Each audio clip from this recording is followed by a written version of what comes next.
Welcome to the Sens Spotlight podcast brought to you by the Sick Podcast Network. Before we get started, bet the beauties with Betway and scan the QR code on the screen or click on the link in the details section to create an account and download the app. Must be 19 plus. Please play responsibly. Betway is an official sponsor of your Ottawa Senators. Also, for our YouTube fans and everyone, please like and subscribe. That really helps out the show.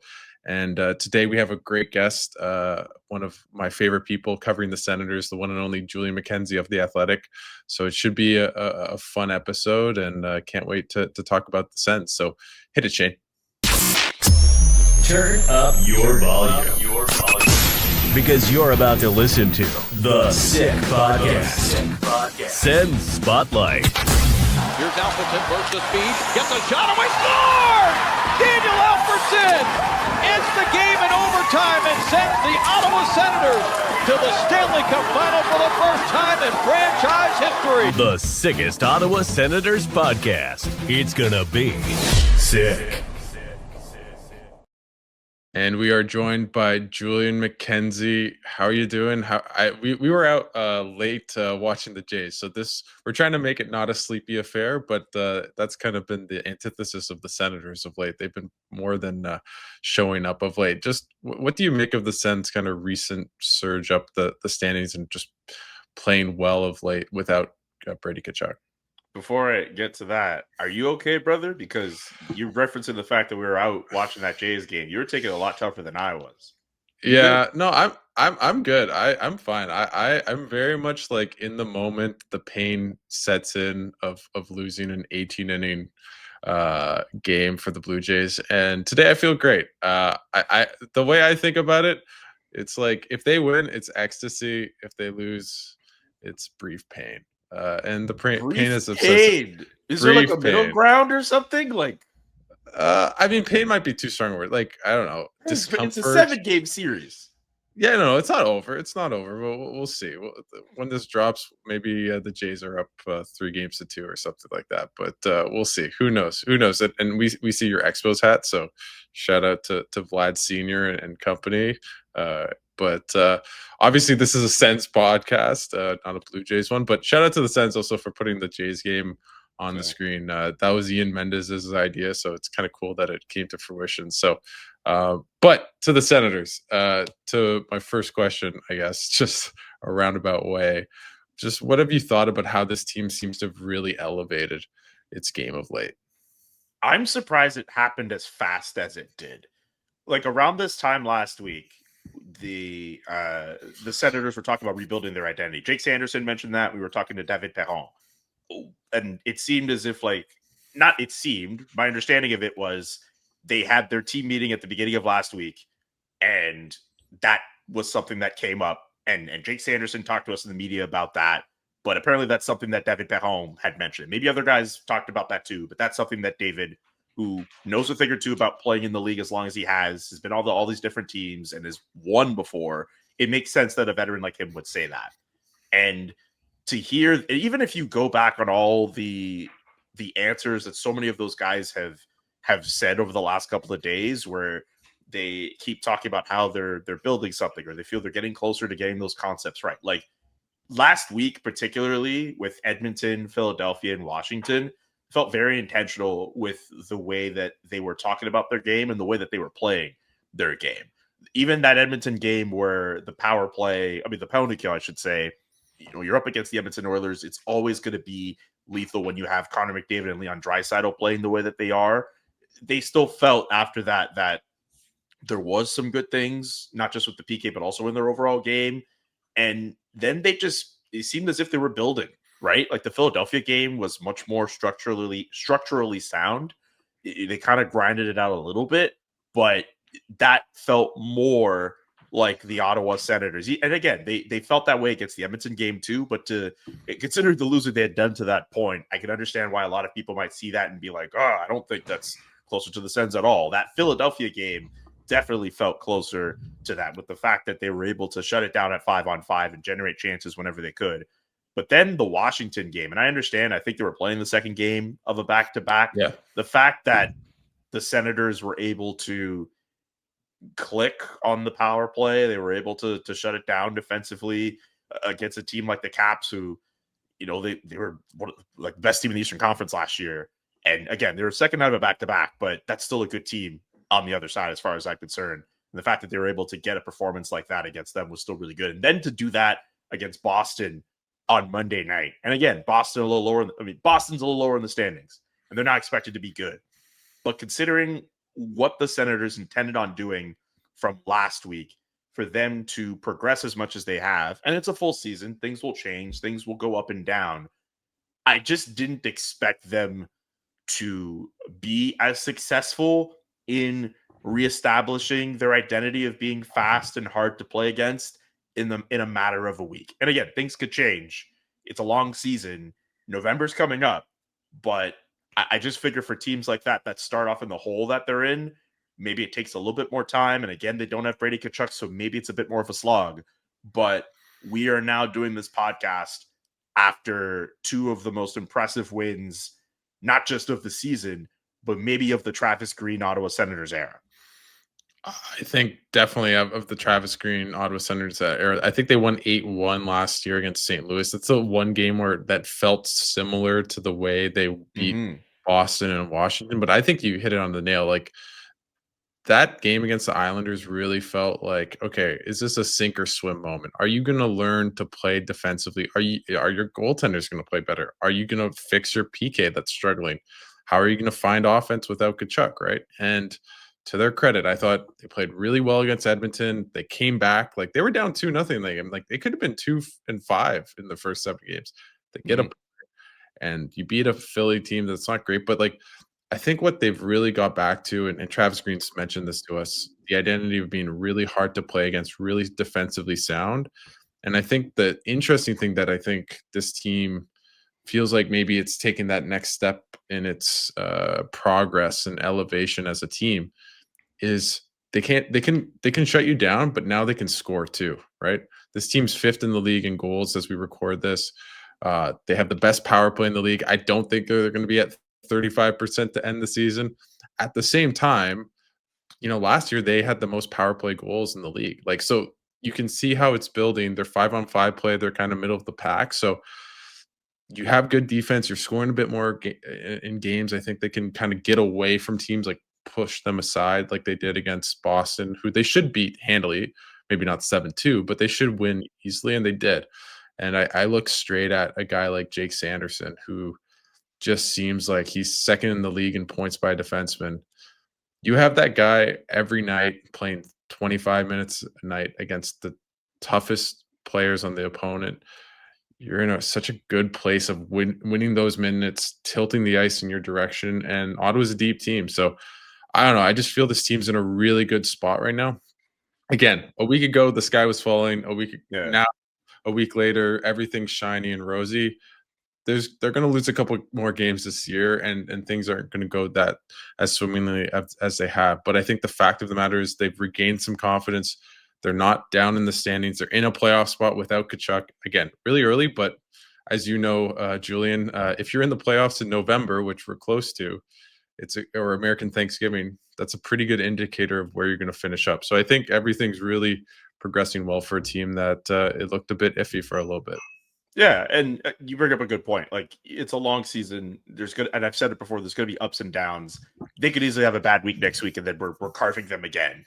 But I still think it's really cool on their part for them to be in a situation where they recognize their start wasn't great, and that last week, and you could even bring it to the Boston win on Monday.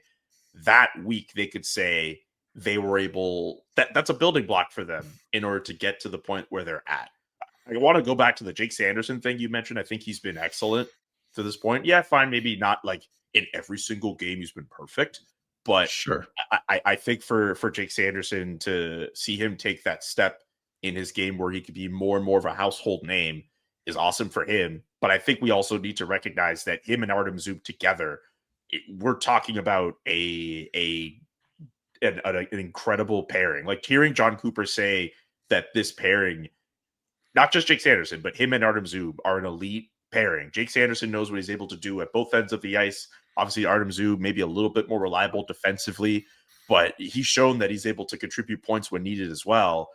maybe this is the year where we recognize universally around the league, or maybe there's more recognition that's not just Jake Sanderson, who is this really incredible defenseman who deserves the flowers that he does, but Artem Zub, who is much more quiet, much more reserved. We don't talk to him nearly as much as we do to Jake Sanderson. No. It might be time to recognize Artem Zub a little bit more for how much he complements Jake Sanderson, just being in the right spots for him wherever he needs. Like, this is a player that, as cerebral as he can be, he just fits perfectly on a pairing with Jake Sanderson. This might be the year where we get to recognize how elite those guys are together. It's interesting. The first thing, and I'm sure a lot of Sens fans, this comes to mind. It's just like, it's kind of like the Mark Mathot to Erik Karlsson a little bit. Obviously, I think Zub's a better player than Mark Mathot, and he's not as physical as he was, but just, Zub isn't the most imposing player. He's not the most physical player. He's not the most offensive player. But guess what? He's a really good player, always in the right place at the right time. And when you're paired with another guy who's always in the right place and always in the right time, guess what? You're going to make for a pretty formidable duo. And I feel like the Senators are in that place right now where, with Sanderson and Zub, they're becoming one of the best duos in the league. And guess what? When you have one of the best duos in the league, you're going to beat teams. You're going to start kind of dominating possession. You're going to really outplay teams consistently. And I think for the most part, actually, this season, like, despite their record, they've outplayed teams for the most part this year. It's just their special teams got them burned, and obviously that's changed. And maybe with that, like, a good transition. How much credit do you think Travis Green gets for just kind of on the fly changing the PK a little bit and really seeming to address that diamond formation that got a lot of stick, and rightfully so, when you give up 9 goals in the first 5 or 6 games on the PK? I mean, the players should get just as much because of the fact that they've recognized when to be aggressive in that formation, and when to rotate and be there for their guys, and some of the defensive concepts that are there. Like, not to say Travis Green doesn't deserve any credit for that, but I think the fact that this is something that we obviously made a big deal about, not just from this year, but from last year as well too. And the fact that at least in the last few games, the last 3 games, they've been able to work that formation to perfection and kill off, like, what I think they're 6 for 6 in their last couple of penalties they've had to kill off. I thought it was 8, but I think it's 6. But in any case, like, the last 3 games, they have killed off the penalties in those games. I think it goes down to a little bit more familiarity with the guys with that formation, and just getting the timing right on knowing when to be aggressive in those moments, and getting those rotations right with the formations that they have. Like, I think it's Travis Green deserves some credit, but I think the players deserve it more than that, because they're on the ice doing the work. One player that I think deserves a lot of credit, and he's a flawed player, but is Dylan Cozens, who is on a point per game pace as we record this.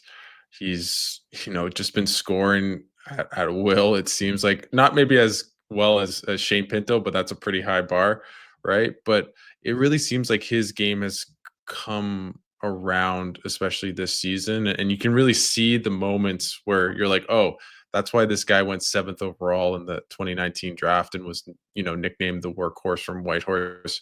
What evolution have you seen in Cozens' game this year to kind of propel him forward so far and really be an integral part of the team? He definitely, through the work that he did in Muskoka with Sam Gagner, I see some quickness, more quickness in his game, getting in the right spots and using his shot, going to the front of the net, using his frame. I think offensively, whether at 5-on-5 or on the power play, like, he's definitely imposed himself. Obviously, the defensive underlyings for him, like, they're not great, and the fact that they're as low as they are on the team, according to Natural Stat Trick, I definitely have some concerns with that. But if Dylan figures out a way to improve on the defensive side, even as, like, maybe the hot start that he's on kind of tapers off a little bit, he's still going to be an incredibly reliable player on this team. And I mean, it's pretty early. I mean, I don't even think it's too early to say, like, the Sens have run away with this Sabres trade. The fact that they have Cozens, that 2nd round pick from Buffalo. I mean, Jacob Bernard-Docker isn't even in Buffalo right now, and Josh Norris is out for a significant amount of time. Like, the fact that the Senators now have this center core of Tim Stützle, Cozens, and Pinto down the middle, like it's such a good, promising 1, 2, 3 to have at the center position. And Lars Eller, who gets to complement that as a number 4, who's won in this league, who can play well defensively, can contribute offense when you need him to. That's a solid. You win games up and down through the middle. That's as solid of a center group as you can get, I think, in the Atlantic. Obviously, there's more. You could debate all you want about who's more talented and with teams like Tampa and Toronto, but Ottawa can say that they have a really solid group with their guys 1 through 4. And a big reason why is because of how Dylan Cozens can play offensively. Yeah, I think if you look at Ottawa's center core, they're probably top 5, 6, 7 in the league. Like just from 1 to 4, like every position, if you match them up, you feel pretty good about how they stack up against anyone's, especially the deeper you go, right? Like Shane Pinto as your third line center is such a luxury. Lars Eller is such a good player. I think he's had a really good start to the year, and I think he's such a great find by Steve Staios. Just a guy, kills penalties, can bring you offense, can drive play, just a really good player. But sticking on Cozens, that trade is, I find, one of the most interesting trades of the last year or two, because if you look around, in a sense, the Senators said, "Hey, we don't think Josh Norris can be healthy enough," and right now they're very much right. What is the crazy stat that Norris has played 4 games and finished 2, right? And it's just a shame for Norris, who's a beloved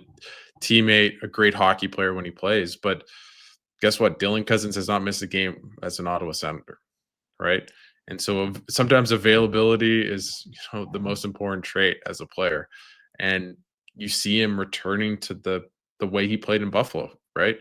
I think in his first, I'm doing this off the top of my head, in his first 31 games as an Ottawa Senator in the regular season, he has 26 points. That's basically a 60, 70 point guy. Like that is sure, he's a -8. The defensive analytics suck. He's made mistakes. It has to be better. The defense has to be better, and chance and not just what the plus minuses, what have you, the shots allotted when he's on the ice, that has to go down. For sure. But I'm trying to say is even a guy who's a bit of a defensive liability, but is a 60, 70 point guy who gets you 30-ish goals. Let's say that's where he's on the pace for something around that. Let's say he finishes. That is a really good hockey player, and that is much better than a guy that might play 25, 40 games and you never feel certain about his future just in terms of playing consistently in the NHL, right? And so, it's a shame because it's not like you make a trade for, and one guy, doesn't play well because he just doesn't play well or he doesn't meet the moment or whatever. It's injuries, which is kind of harder to judge in a sense, the player itself. But Steve Staios won the trade. He knew what I guess Kevin Adams didn't really know. And, maybe in 2-3 years from now, Josh Norris is awesome. And I hope so. But I think the fact of the matter is the Ottawa Senators aren't 5-4-1 if Josh Norris is out of the lineup as an Ottawa Senator this year. And they might not have made the playoffs last year as Josh Norris, missed the rest of the season essentially. So it's an interesting trade that I think we're going to revisit a lot in Ottawa. But so far, I think the Senators have won it handedly, and I think that's why they're in the position they're in right now. The one thing I'll say, well, there's 2 things I'll say. The one thing we haven't mentioned in terms of the Senators winning that trade, they also save money off the fact that Josh Norris has a higher cap hit compared to what Dylan Cozens has. The one thing I'll say about Josh Norris, yes, availability is a big win for him, but when he's healthy, he's clearly an effective player. And I also think for that Buffalo Sabres team, which they had a pretty bad start to their year too, and they seem to be slowly figuring it out themselves. If they find a way to play at a good level, and then they get Josh Norris back, and he's able to just play a sustained amount of time where he's healthy, that could also help them too. I think for the Buffalo Sabres, we dump on them a lot because they have this long playoff drought, but they have some decent pieces that should help them in their chase of making the playoffs. And Josh Norris is not a guy who, when he returns to this team, is going to be a third line center, somewhere in the bottom. He would be their number 1 center all things considered, being healthy, and he's already shown chemistry with guys like Tage Thompson. Like, if he plays well on that team and they find a way to challenge for a playoff spot, like, there's a world where Josh Norris finds himself like as a reason why they're competitive, and maybe there's more hope for that franchise. I know it's very bleak in Buffalo, but like I think I like, if you're Buffalo, like on the surface with Josh Norris as a player,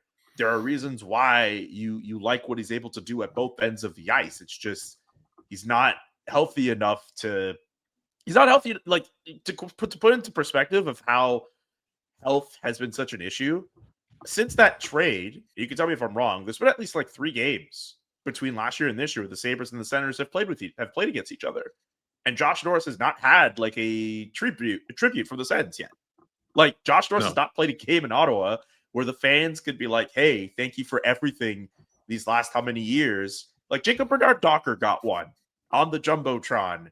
That first game for him back in Ottawa, randomly at one point the Jumbotron went green and like they kind of ruined it a little bit. But like, Jacob Bernard-Docker had his moment where he was able to come back. Josh Norris has not had his moment, and that trade happened in March.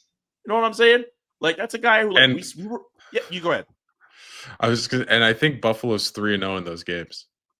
Like, against the Sens, that's another thing too. Like, Buffalo just seems to be like the Senators' kryptonite with the way that with their youth and the speed and the pace they play. Maybe it's the fact that they play desperately, and Ottawa tends to be a little bit more structured. And maybe when they go up against teams that don't have that structure, it's a little bit more chaotic. But like, I don't know. Just I don't know if I've ever felt worse. I don't know if I've ever felt worse for an athlete I've covered more than Josh Norris, just because of what he was able to do with that Sens core, and the fact that just as they're on the cusp of figuring it out, he's the sacrificial lamb that goes to Buffalo, and that's a whole other can of worms with what they have going on right now. And his own health has not helped his situation. Like, I think we're allowed to say we feel bad for him a little bit. I mean, he makes a ton of money, sure, fine, but like, yeah, that's a good guy. It seems like I think it's okay to be like, oh man, that sucks.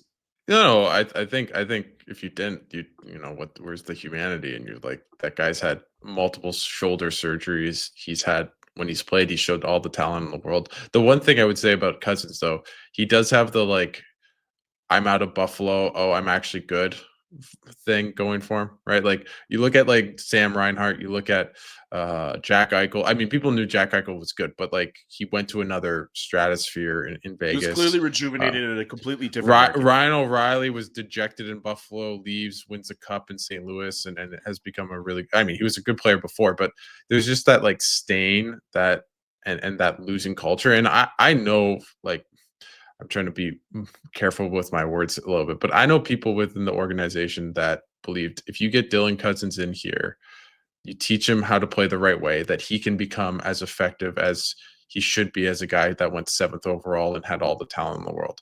And I think that's borne out right now, where he's been that way. I still think maybe there's a little bit of like, hey, your defense needs to come a little bit, but yeah, we've talked to him. Like, you can see how much confidence he has in himself, and you can see almost the breath of fresh air, and kind of like, okay, I'm taking off all the armor that I had from my scars from Buffalo, and now I'm in a new situation. The team's winning.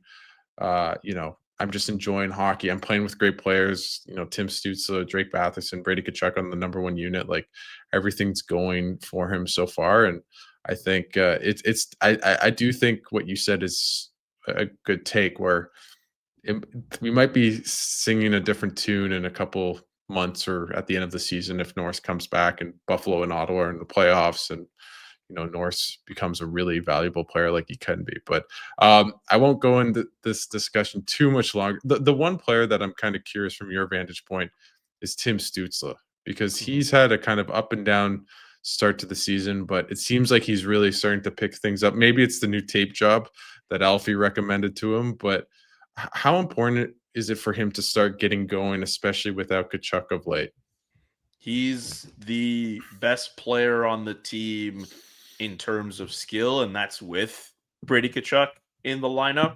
And when you don't have a power forward of Brady's ilk who can drag his team in the fight as an emotional leader, you put so much pressure on your number one center to provide offensively and defensively. Remember from last year, like Travis Green challenged him to be a better player, a better 200-foot player, and Tim takes. I think he takes on that responsibility. The fact that he's getting better as a player and he's being given those responsibilities, he takes that seriously.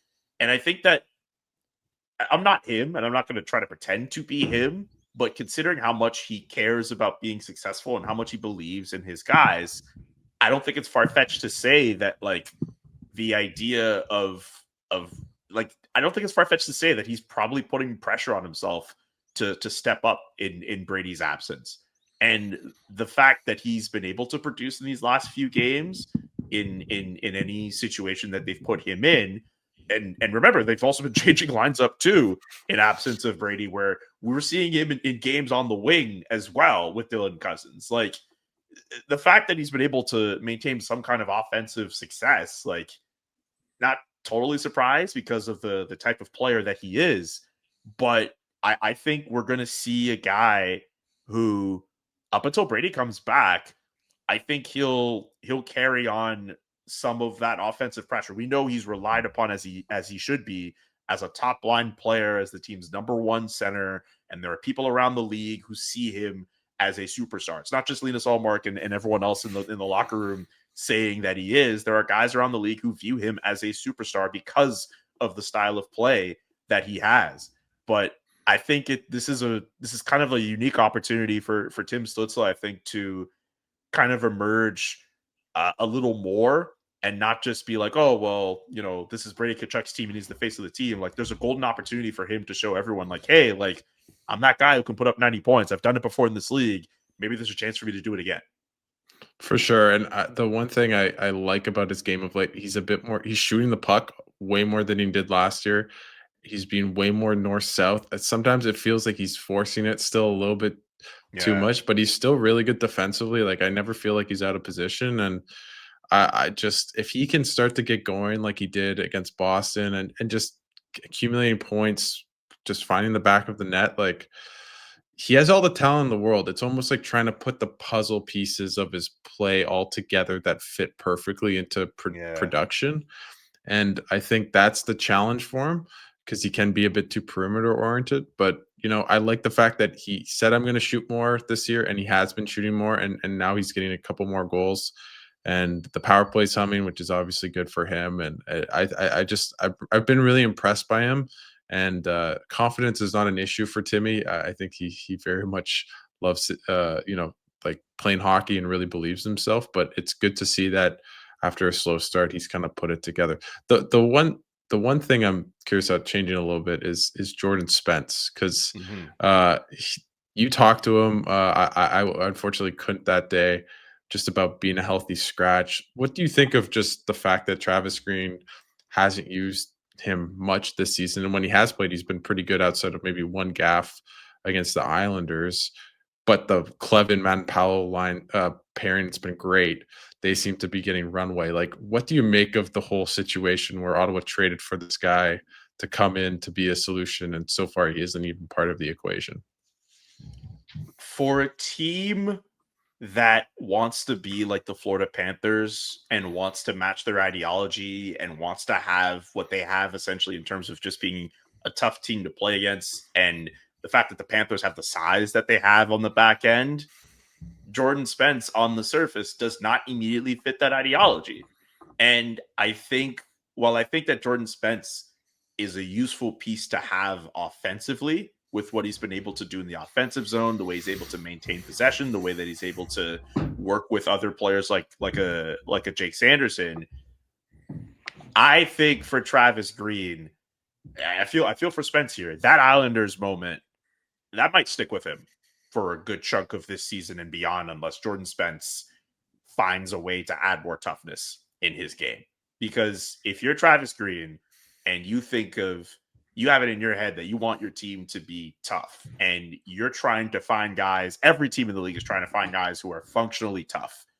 You can't tell me otherwise, but when you add a guy like Curtis McDermott into your lineup who will play like 6 minutes or whatever, and you'll fight guys or whatever, maybe that's not the greatest version of functional toughness, but you are doing everything you can just somewhere to find stuff like that.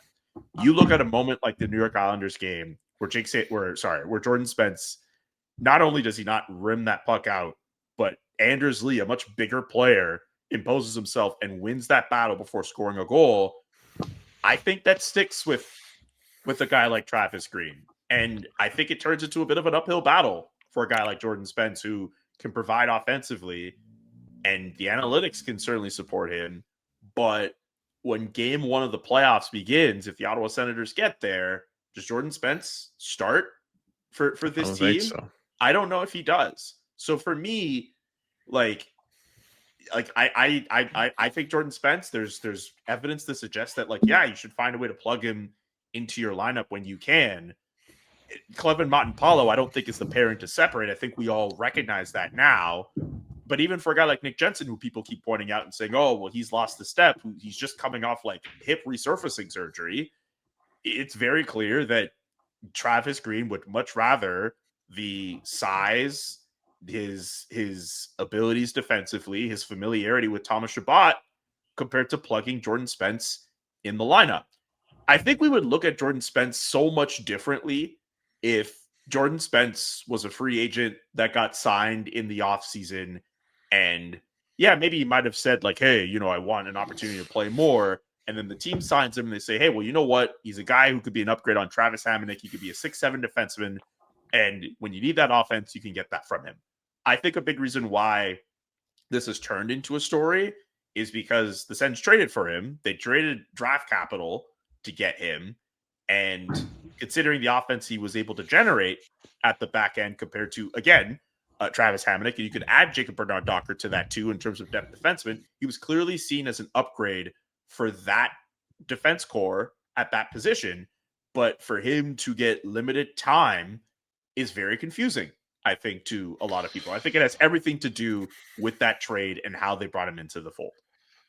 I completely agree. The one thing that I really think is going against him is just the Clevin Montemapalo pairing has been really good so far. And They've been if good. I'm Travis Green, they're good and they're big. And they can skate, and they're you mentioned toughness, and I think that's part of it. I think it's more just the mere fact that if you have size as the defenseman, that is in many ways your best component to defend at a high level, is muscling guys out, using your body to separate people from the puck, moving people out in front of the net, et cetera, right? And that Anders Lee goal almost epitomized everything Jordan Spence doesn't have.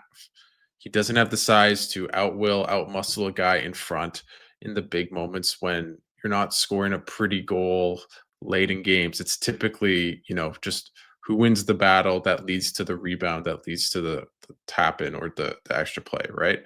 And I find it because, me, I think we're both analytically inclined guys, to varying degrees. But Jordan Spence, as a hockey player, is a more skilled player than Tyler Clevin and Nicholas Montemapalo. Yes, much more. Not even close, in my opinion. Tyler Clevin has sneaky skill. I'll give him that. But for the most part, yeah. Jordan Spence can do things that Tyler Clevin and Nicholas Montemapalo can't do. Just like those guys have parts of their skill set, which includes size, physical toughness, that Jordan Spence does not have at the same level. I'm not going to be the guy to say that Jordan Spence is not a tough player or doesn't want to be tough. Because even in talking to him, he's like, yeah, no, I can be that guy who could be tough on pucks. I understand that's part of his game. I don't want to disrespect him and be like, no, you don't have that in your game. But I also think the fact that it hasn't shown itself as much. And also, again, the Florida Panthers, I really think more fans need to understand that the Senators want to be a team like that. I think if more people understand that, and I get that other teams want to do that, but I think if more people understand that the Sens want to be that team, that explains so much about why Travis Green has the formation that he has, even if it would make it a little bit more confusing for why Steve Stales would make that trade. I'll just review this one quick thing with you. I'm looking at the Florida Panthers roster right now. 6 foot, 6 foot, 6'4", 6'1", 6'4", 6'1", 6'6", 6'3", 6'2". That last guy who's 6'2", who's 223, that's Donovan Sabrango, who started game 1 of the season for the Ottawa Senators, who got put on waivers, and the Florida Panthers plucked him. There were people during preseason. I know there during the Ottawa Montreal game, like Pierre Hood, the play-by-play guy for LDS, was like, oh well, there's Donovan Sabrango, he's not an NHL player, blah blah blah, whatever. There's a reason why the Ottawa Senators wanted him in their lineup. There's a reason why the Florida Panthers wanted him on their team. Like, you talk about functional toughness. I'm not saying he's this all-world defenseman, but in terms of depth, in terms of the style that works in the playoffs with wearing guys down, they clearly see value in a player like Donovan Sabrango, and the Senators absolutely did too, which I'm sure hurt for them to lose it. And I still think they could use someone on that left side defensively. But that, I think, if for people, if they realize that that's the ideology that the Sens want, that totally will inform you on why they're doing what they're doing. Will it prove being right? Will it end up being right? I don't know. Like, you can't just full on completely mimic every single team's like transactions and all that. It remains to be seen if it'll actually fully work. But I think it has everything to do with why Jordan Spence isn't playing. I also think it's like the Ben Sherratt conundrum almost. It's like in the playoffs when there's no like when you can grab guys, you can throw guys to the ground, you can hook, do basically interfere with them. Unlike I love the Ben Sherratt mention, and I love the fact that it's like technically like a connecting thing between both of us, because Ben Sherratt was a Winnipeg Jet and I covered him for the Montreal Canadiens. And when Ben Sherratt was a member of the Montreal Canadiens, sorry, what?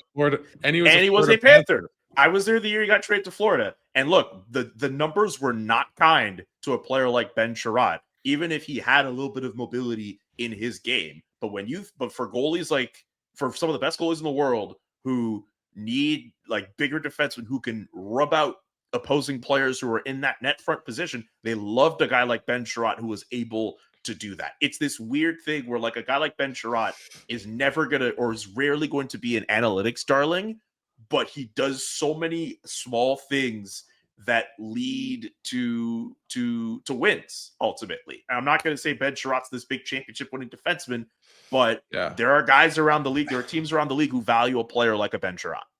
I think it's almost like Ben Sherratt, the good, the bad, the ugly. And I think about it in a sense with Travis. I'm not going to bring up his name again, but Travis Hammond last year, right? Everyone knows his analytics were not good. The Senators were not a good team when he was on the ice. And I think that's when you get wrong as a coach. When you say, hey, size, physicality, that matters. It's like, but if he can't play at all and you are in your own end the whole time because he can't, hold his own, then guess what? The size doesn't outweigh the skill, right? I agree with you and on if that. Jordan Spence played top 4 minutes with Jake Sanderson last year, I promise you the Senators would have had 3-4 more wins. I honestly believe you on that. They would have had more wins. They would have also produced more from the back end as well. I'm 1,000% of the way with you. Just like I established earlier, like the fact that he can skate, the fact that he's useful in the offensive end. I mean, this team doesn't need him to do that, but if they needed him to quarterback a power play, they could rely on Jordan Spence to do that. I think he makes their defense better just because of the options they have offensively that can make their team better. It's just he doesn't have not the same level as some of the other players they have defensively, and in terms of size and physical toughness, he just doesn't have the same skill set. And the one thing I would say is, like, if Manpalo and Clevin are playing well, not just being physical, but literally limiting opponents, it's like, well, then you don't need the skill guy to replace the will guy, the guy that's big and strong, because he's doing well enough at that. So it's like I think Jordan Spence should have got more of a run, and still think he will play this year. There's going to be an injury. He's going to get time.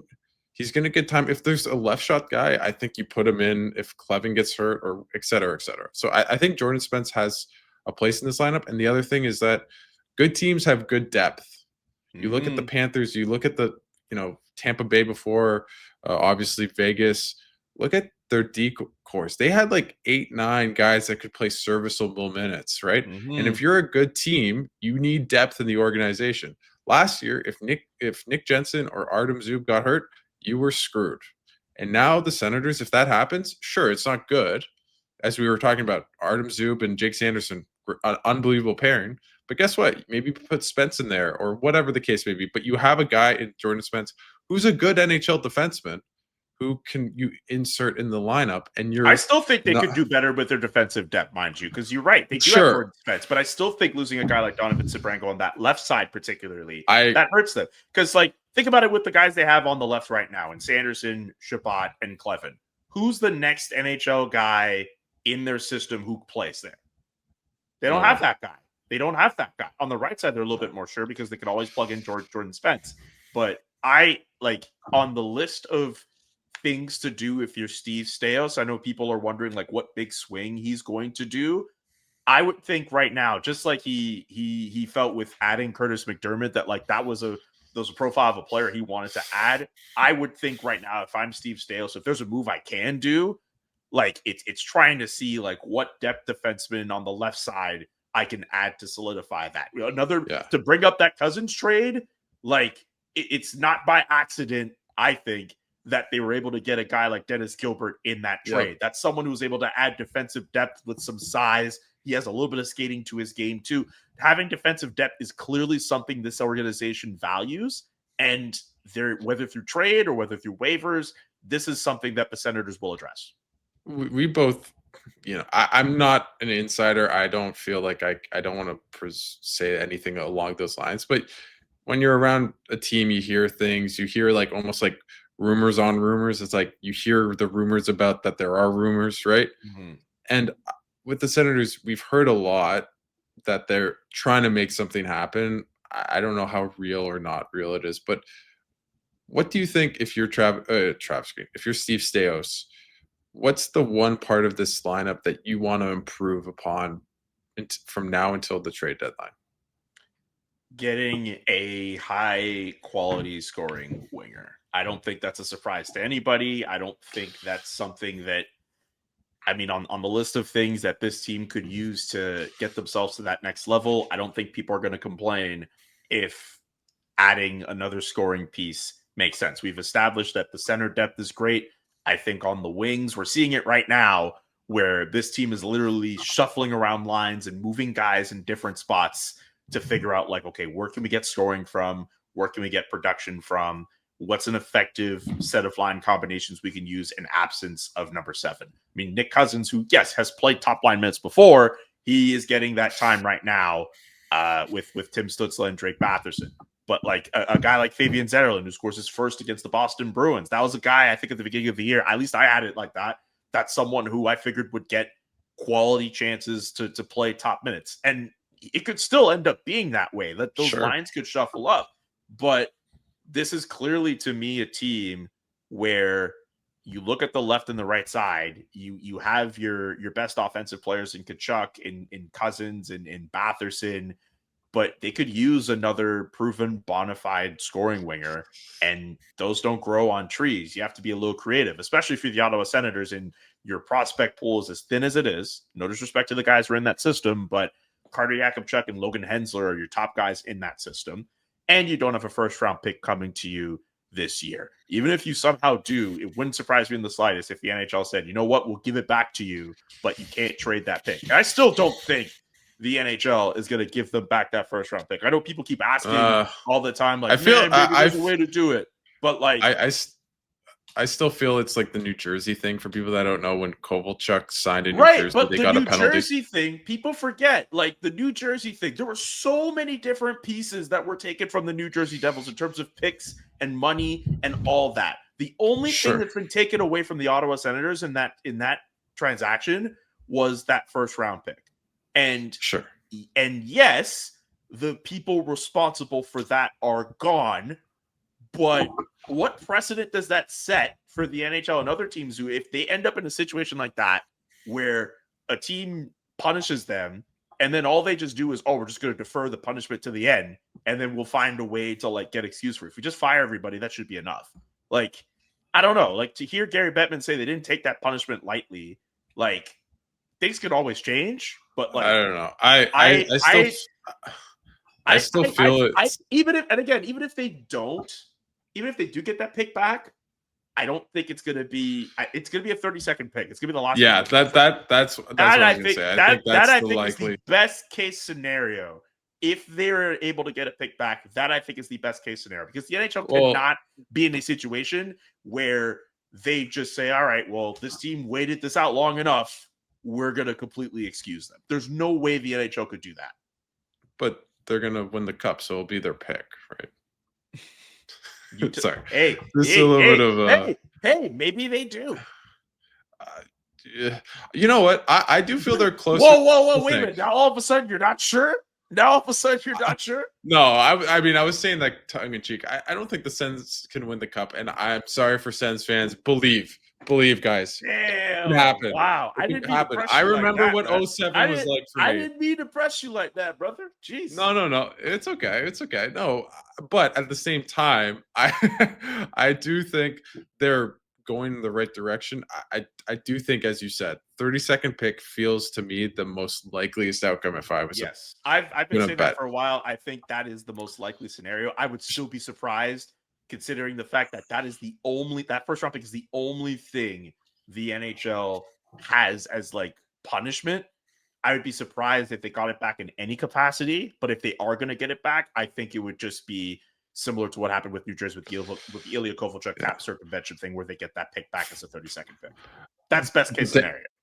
But to go loop around to what you're saying about a high end winger to kind of sorry, I didn't mean for that to go down that rabbit hole. No, it's good. Like I think it's still like this is the year we're gonna find out, right? So it's not like it's in 2-3 years from now, it's felt like the past couple of years, because it literally was the case. But the one thing I keep thinking about is that they don't have any left wingers. They do not have a lot of left wingers outside of Tkachuk. That's why Nick Cozens is on the first line. It's not, I mean, he's played great. Good for him. He seems to be loving it. Good, like awesome. 2 goals in your first 2 games. But that's not sustainable. And at the same time, outside of Tkachuk, they have no natural left wingers in the lineup, really. Outside of maybe Lexell, but he used to play center a bit too. So there's no real guy like that. So to me, that's the one area, but it can be a right winger too, right? I think Zetterlund has shown flashes of playing well, but I don't think, again, I think if he's not scoring, what is he? And is he clearly a 25 or 20 goal scorer? I think, 1 goal in your first 10 games kind of decides it for you that the jury's out. So I do think they need to add another forward. I also think on the defense, that might be another area where they can try to improve. Again, the problem is they just don't have their pick, to loop it around. They don't have they don't have enough of assets. Exactly. So for me, if they do make a trade at the deadline, I bet it's very much closer to a hockey trade with assets involved. I think it could be a Zetterlund, it could be a Jensen, it could be a Perron, or it could be whoever. Maybe Ridley Gregg. I'm not saying any of those guys are on the block, just to be clear, because I don't think that's I wonder how valuable Ridley Gregg is for teams in a trade. And that's not me going on the negative with it. Just I think the fact that he's proven to be a tough player to play against. He's a player who is on the left, can play center. He's versatile. You talk about not having a lot of natural wingers, but like not left wingers, but like they have guys in this lineup who could play left and right. I think they're trying to find the right guys who could do that on both ends. But it's just like, you're right. They could definitely use like a pure bona fide like left wing guy. It's more just like a guy like Ridley Gregg, I think could be enticing. I don't know if he's a centerpiece of a trade, but like if you're he sweetens a deal potentially, but like if you're trying to make it work, like I'm with you. Like if you're the Ottawa Senators and like you need to make a trade to make yourself better, it's going to be a lot closer to what we saw with the Dylan Cozens trade, where you're going guy for guy. Well, essentially guys for guys, essentially, and whatever picks you're able to throw. Like it's going to have to be something like that. And the thing is, Steve Staios has proven again through that Cozens trade that he's able to do those moves. Or even the Allmark trade, right? His problem was Korpisalo.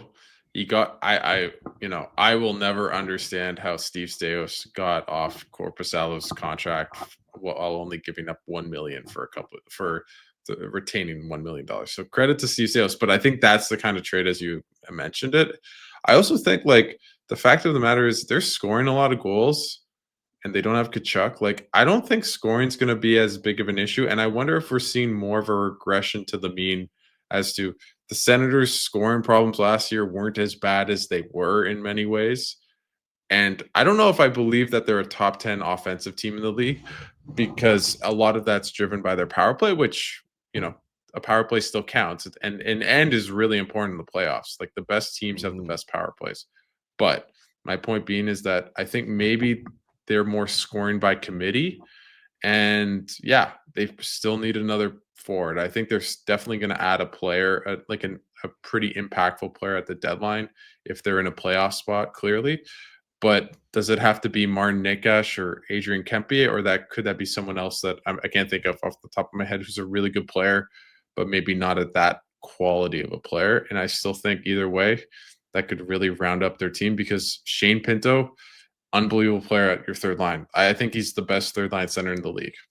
I mean, the fact of the matter is if he's leading the league in goals and he's your third line center, I think that's kind of, we'll see how the season shapes out. He's not going to score 60 goals, but the team's really deep, man. They're a really good team. And I think what I really like about the recent couple games is it's all coming together the way it should have from the start of the season.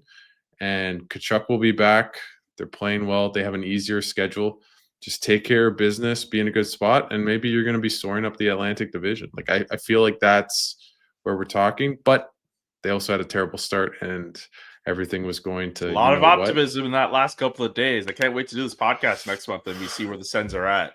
Exactly. Yeah. I feel like it's going to be like the mushy middle. It'll be like, all the optimism is kind of there, but not fully there. And like we're kind of picking and choosing. But the good thing is PK is better. Allmark's been better. Their structure's been better. Marilainen had a good start. Like just all the things that were ailing them seem much better now. And I don't feel like the wins are lucky. If anything, I feel like they're just a byproduct of really good play. I want a larger sample size. I want to see more games where that's sustained. And this feels like a roundabout way to get back to how this podcast started, but it's really important that this group was able to build up their play the way that they had the last week, especially with Brady Tkachuk not being in the lineup and people looking at them a little differently. And the fact that this team openly acknowledged that they played pretty sloppily their first few games of the year. You see this as a building block for them going forward as they try to return to the playoffs. If they make the playoffs, we look back at last week, at least I will, in terms of how they were able to get there. You know what? I think maybe Kachuk, and again, we're too early. So maybe in a week from now, this will age like fine wine, and maybe it will age like, I don't know, terrible turkey. I don't know, just to make a terrible reference. Terrible turkey. I don't know. It just popped up into my head. I was trying to make something rhyme. It didn't. Spoiled milk is right there, bro. Spoiled milk. There you go. Spoiled milk. My point being, to try to finish this. Terrible turkey. How bad's your turkey at Thanksgiving, brother? I'm not a turkey guy, man. I'm all ham. All ham. I go ham. I'm not a ham guy at all. I'm not crazy about ham. Really? Okay. Yeah, not really. I like turkey. Like I'll take turkey, but of course it can't be dry. For people to need to know this, Julian McKenzie, if you're ever out with him, loves his chicken wings. I love. He loves his chicken wings, and I feel like you're like a connoisseur. You know how like LeBron has like the wine, like how he's like a connoisseur. Like you're like that, but with like the chicken wings. Chicken wings, the chicken. Yeah. Do you remember there was a guy on YouTube in the UK called the Chicken Connoisseur? No, I did not know that. There was a guy who would legit go to these like fried chicken shops in the UK, and he would like test it. Like it's this silly concept, but if you watch the videos, they were like highly produced and highly edited. Like he would like go out to be like, "Oh, I'm in Peckham." I'm not going to do like a British accent. Like I'm in this part of England and I'm wearing these like Nike Air Max 95s. They look clean as hell. And we're going to go to this place and we're going to try out these like, fried chicken wings, whatever, with some fries. And he'll give you like a detailed, like, look on how good the chicken is, the consistency of the fries. Are they too salty? Are they too dead? Are they too peak? Like what? Like he'll give you everything. Like, wow. Like Chicken Connoisseur, it was like a thing for a minute, and like it was just like this British kid who would wear like these like fancy ass clothes and just looked like you had all the drip, but was just killing it He was killed on YouTube. Like before the chicken shop date stuff with like Amelia de Moldenberg like kind of took over. Like that was the guy. He was pre Amelia de Moldenberg. I don't know if I'm saying her name right. Am I giving you like career advice here right now? Like just to like spark a new YouTube channel Hell or something no. like that? No, you're good. I'm not leading into stereotypes. Oh, there you go. That's amazing. I don't even know where this podcast is going, but I know it's going in the right direction. I think it's a much better way to go about it than the way Dean Brown went about his. Oh my God. Can I just say shout out to the people who gave me all the how do I say adult film star comments in my DMs and everything. Shout out to those guys. You know what? I can take a joke, Julian. Okay. And just so people know, Dean Brown wants me to do like a. Anyways, he still gives me grief about the what does adult Dean want film you stars. to do? He basically wants me to interview him and like have a funny like weird like, is that Alex Adams? Am I Alex Adams? Like kind of thing. So yeah, I'm not doing that. So, I thought he would have been like, oh, I want you to like read my grandkids like bedtime stories or something because your voice is so like, that's low and quiet and soothing. Yeah. People make fun of me that I'm very quiet, so I'm trying to yell more. That's my like that's my New Year's resolution. Is just yelling. More, it's like the Linus Allmark. It's like the Linus Allmark like bear yell. I won't try it now. I can't. As someone who yells and talks a lot for a living, you don't have to do that. No. You, brother. Just be you. Exactly. Again, we've got sidetracked, but we love it. I'm just thinking where the last thing to end off on. Is there anything just maybe moving forward that you're kind of looking to for this team to kind of improve, or just like a storyline just that you think is like going to be interesting the next like week or so? One thing we did not touch on at all with this team, it's the goaltending, because of one big reason why they had the bad start that they did. Yes, the PK was a problem. The defense was a problem. The goaltending was a problem. Linus Ullmark was not playing at a high level. Levi Merline played the one game. He was not. I mean, yes, his start was good against Buffalo, but as the game went on, he lost confidence. Then he goes down to Belleville, gains some of that confidence and feel for the game back, and he plays a great game against the Boston Bruins. Him stepping up as the number 2 goalie that this team needs will be crucial for this team, but also Linus Ullmark. You're getting paid $33 million for the next 4 years. You have to be the guy. And I think in the last few games, we've started to see that a little bit more. The fact that he jumped in that scrum against the Washington Capitals, I know that's not specifically with goaltending performance, but I think that resonated with a couple guys in that room.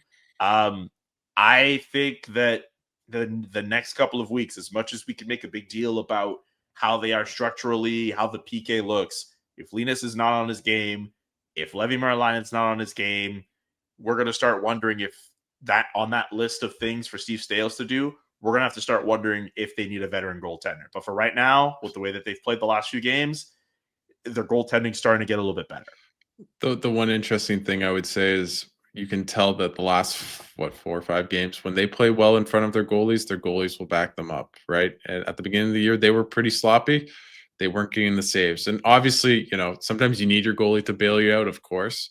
But I think the fact of the matter is Ottawa's defensive structure is coming to place, and I think that's providing confidence to their goaltenders at the same time. I think that's what, Merylinen, right, last night gives up the first goal on the first shot. I felt like the shots after that against Boston, he looked shaky.